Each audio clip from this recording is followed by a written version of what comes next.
သခင်ရဲ့ကျေးဇူးတော်ရှိမှာပါတယ်ဒီနေ့ခုလိုဒီအင်တာမကောင်းတဲ့ဆလောလူအကြောင်းကိုအကောင်းဆုံးဆောက်လုပ်ပေးတဲ့ဒီ Dream အဖွဲ့အစည်းကိုအထူးပဲကျေးဇူးတင်ကြောင်းရှိဥစွာပြောချင်ပါတယ်ဒီနေ့ကလည်းပို့ပြီးတော့မှထောက်ပံ့ပေးနိုင်တဲ့အဖွဲ့အစည်းဖြစ်ပါစေလို့ဆုတောင်းပေးပါတယ်ဆက်လက်ပြီးတော့မှကျွန်တော်ဒီဆလောဖျားเจ้าကိုဘုရားနေရာမှာဒီဆောက်နိုင်ဖို့အတွက်ကျွန်တော်တို့မျှော်လင့်ပါတယ်ဆက်လက်ပြီးတော့လည်းကျွန်တော်တို့ဒီဆောက်လုပ်နိုင်ဖို့အတွက်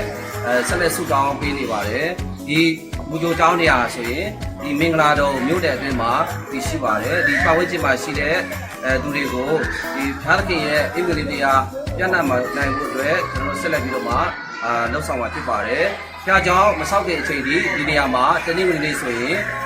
ဝတ်ပြုပြီးတော့မှသတင်းကောင်းကိုဆက်လက်ဟောပြောမှာဖြစ်ပါတယ်ဒီအတွက်ကြောင့်အခုလိုထောက်ပံ့ပေးခဲ့တဲ့ Dream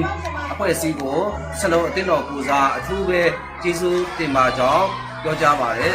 အားလုံးပေါ်မှာဖျားခင်အောင်ကြည့်ပြပါစေ